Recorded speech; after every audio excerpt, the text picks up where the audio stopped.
আল্লাহ রাব্বুল আলামিন বলছেন, وسارعوا إلى مغفرة من ربكم وجنة عرضها السماوات والأرض। তোমরা দৌড়াও আমার ক্ষমা আর আমার জান্নাত লাভের জন্য, তোমরা দৌড়াও, তাহলে আমি আল্লাহ রাব্বুল আলামিন তোমাদেরকে এমন এক জান্নাত দেব যে জান্নাতের বিশালতা আসমান এবং জমিনের চাইতেও বড়। অন্য আয়াতে আল্লাহ বলেন, সাবিকু ইলা মাগফিরাতিম মির রাব্বিকুম ওয়া জান্নাতিন আরদুহা কাআরদিস সামাই ওয়াল আরদ। তোমরা প্রতিযোগিতা করো আমার জান্নাত আর আমার ক্ষমা লাভের প্রতিযোগিতা করো, তাহলে আল্লাহ রাব্বুল আলামিন তোমাদেরকে এমন এক জান্নাত দিবেন যে জান্নাতের বিশালতা আসমান এবং জমিনের চাইতেও বড়।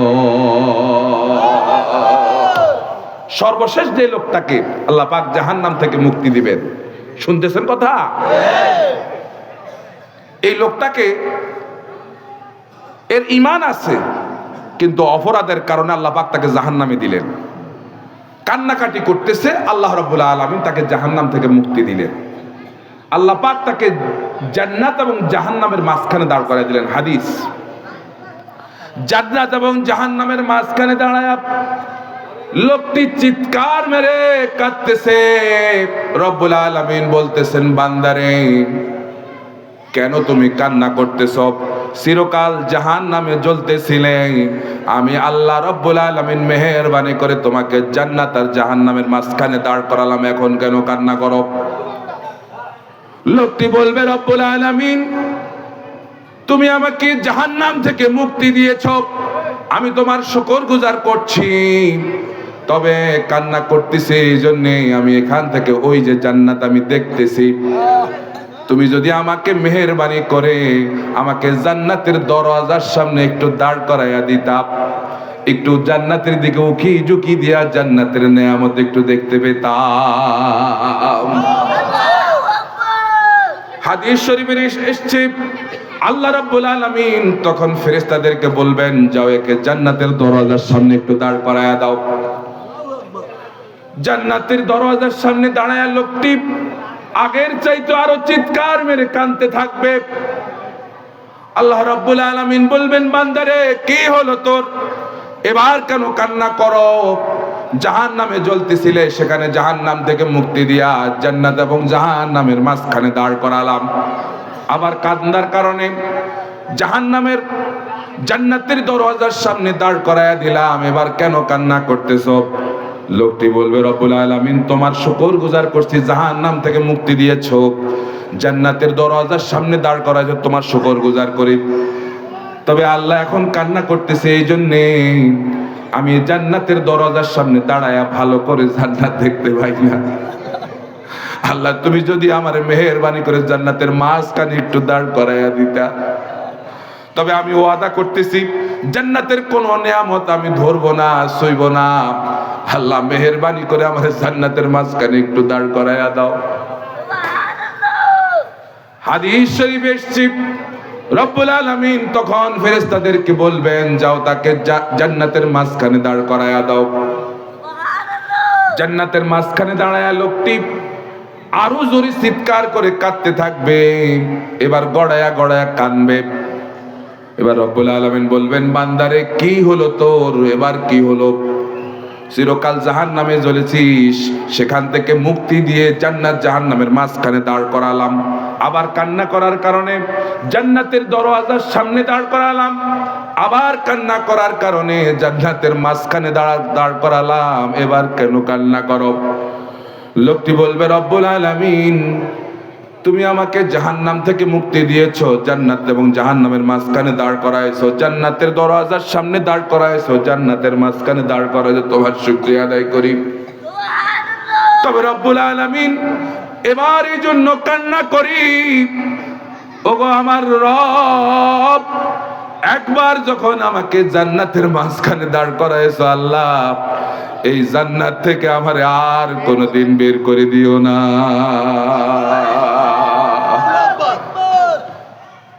আল্লাহ বলবেন বান্দারে আমার এই জান্নাত কি তোর পছন্দ হয়েছে কিনা? লোকটি বলবে রব্বুল আলামিন জান্নাত যে এত সুন্দর কশিন কালেও চিন্তা করি নাই। আল্লাহ বলবে বান্দারে এরকম একটা দুইটা না, আমি এরকম একজন বান্দার জন্য 10টা জান্নাত আমি আল্লাহ তোর জন্য রিজার্ভ করে রেখেছিলাম। প্রিয় ভাইরা আমার, আল্লাহ রব্বুল আলামিন বলছেন জান্নাত হবে শীতাতপ নিয়ন্ত্রিত, না শীত না গরম, চির বসন্ত সেখানে বিরাজমান থাকবে। জান্নাত হবে শীতাতপ নিয়ন্ত্রিত। বুঝেননি আপনারা? Air condition. লা ইয়ারাউনা ফিহা শামসান ওয়ালা জামহারিরা। জান্নাত হবে শীতাতপ নিয়ন্ত্রিত, না শীত না গরম। এগুলো কাদের জন্য হবে মনে আছে আপনাদের? হ্যাঁ না, কথা কিন্তু আজকে এটা না, ভুলে গেছেন বোধহয়।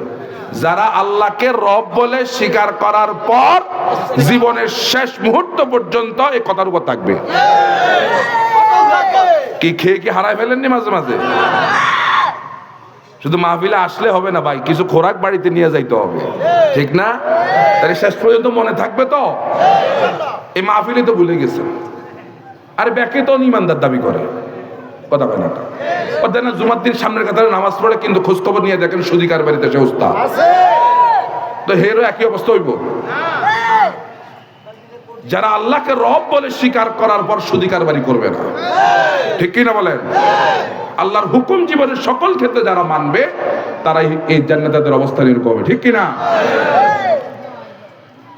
প্রিয় ভাইরা আমার, সেই জান্নাতি আল্লাহ রাব্বুল আলামিন হুরদের সঙ্গে বিয়ের ব্যবস্থা করে দিবেন। সুবহানাল্লাহ কন্যা এবার এটা সুবহানাল্লাহ জোরে কয়। বিয়ের কথা শুনলে সবাই খুশি হয়। জান্নাতে হুরদের সঙ্গে বিয়ের ব্যবস্থা করে দিবেন কে? আল্লাহ রাব্বুল আলামিন বলছেন মুত্তাকিনা আলা সুরুরিম মাসফুফা ওয়া জাওয়াজনাহুম বিহুরি আইন। সামনাসামনি ভাবে বসা থাকবে, সামনাসামনি জান্নাতীরা আর হুরেরা সামনাসামনি বসা থাকবে। আপনারা খেয়াল করেন, যখন যুবক ছেলে বিয়ে করার বয়স হয়েছে, কনে দেখতে যায়, যায়নি? কথা কয় না? আমাদের দেশে বউ দেখতে যায়। আসলে কি বউ দেখতে যায় না কনে দেখতে যায়? সে কার বউ দেখতে যায় আমরা যা? হ্যাঁ, তাহলে দেখতে যায় কি? কনে। এখন খেয়াল করে দেখেন আমাদের রামগঞ্জে এরকম আছে কিনা জানি না, কনে দেখতে যাওয়ার সময় এখন আর যে বিয়ে করবে তারে নেয় না। কথা কেন? এরা এখন আর নেয় না। নেয় কারে? ছেলের দুলাভাই, বোনের জামাই যায়, এলাকার মোড়ল মেম্বারে যায়, হ্যাঁ, মামু খালুরা যায়, সবাই যায়। আর ওই হান চিনি খায়, খায়া এবার দাঁত খিলায় আর মাইয়াটা একটু দেখি যাইতে পাইতাম না। কথা কর না, এরকম কয়নি? এলাকার বুড়া এক পা কবরে চলে গেছে, এখনো আরেকজনের বউ দেখার শখ তার যায় নাই। কথা বলেন না কেন? এরকম জায়গায় কে কে গেছেন? যে আতুটা তো দেখি। ওরে বাবা, একজনও যায় নাই। ইন্না লিল্লাহ। তাহলে এই এলাকা ঠিক আছে কি? ঠিক আছে, ঠিক আছে, কথা কন, ঠিক আছে। আজ জীবনে যাইবেন নি? কথা বল, আজ যাবেন? সবাই কানা ধরেন, আমিও ধরছি, ধরেন সবাই ধরেন। আর জীবনে অন্য কারো বউ দেখার জন্য যাব না, গেলেও আরেকজনের বউ দেখবো না। রাজি? রাজি? আল্লাহ কবুল করুক। যারা এরকম করতে পারবে তাদের জন্য জান্নাত। কথা ঠিক আছে কি না বলেন? পুরো আইলে ফেলছে। ছেলে যে ছেলে বিয়ে করবে হে বই দেখে না, এটা দেখাই দেখতে দেয় না। কারণ তুই দেখবি কি? তুই বুঝোস কি? ইসলামী শরীয়ত কি এটা বলছে? রাসূল তো বলছে মেয়ে দেখবে শুধুমাত্র ছেলে। এমনকি ছেলের বাবাও দেখতে পারবে না বিয়ের আগে, ঠিক কিনা কোন?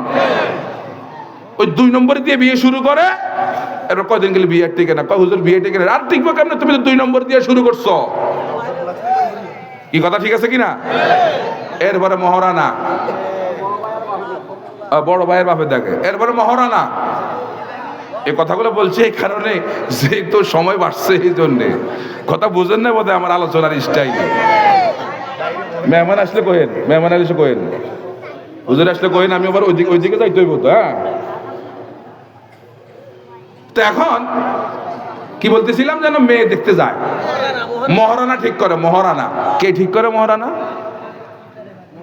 ওই যে কোরআন হাদিসের দ্বারে কাছেও নাই। তো মেম্বার সাহেব আপনি কন, তো মেম্বার সাহেব কয় 15 লাখ টাকা দিয়েন।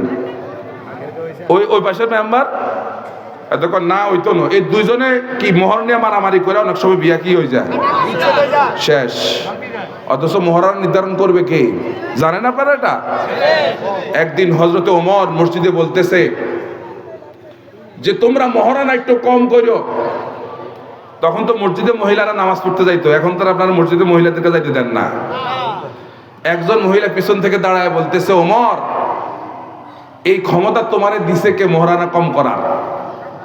তুমি দেশের প্রেসিডেন্ট হইছো, তাই মানে তুমি মহিলাদের মহারানা কম করতে বলতেছো, এই অধিকার তোমারে দিছে কে?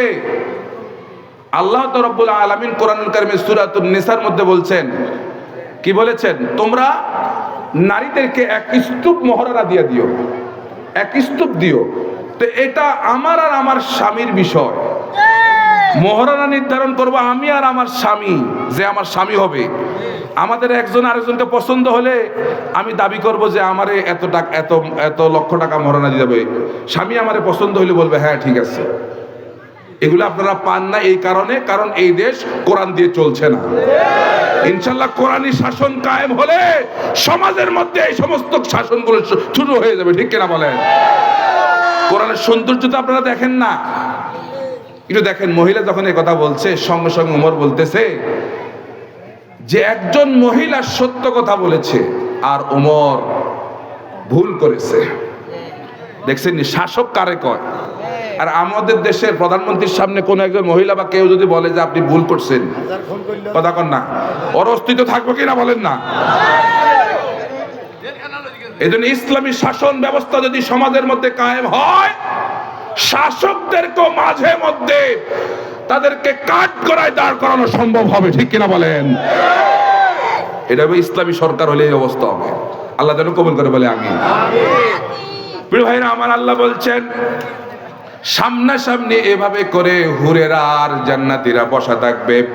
ওয়াজাওয়াজনাহুম বিহুরিন, আল্লাহ রাব্বুল আলামিন হুরদের সঙ্গে বিয়ের ব্যবস্থা করে দিবেন। দুনিয়াতে আপনার বিয়ে পড়াইছে কি?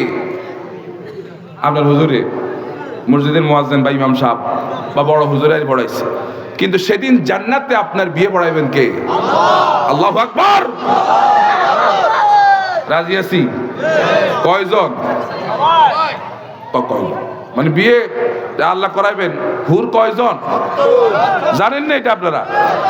তবে এটা একটা দুঃখের বিষয় হলো, কোন বুড়া জান্নাতে যাইব না।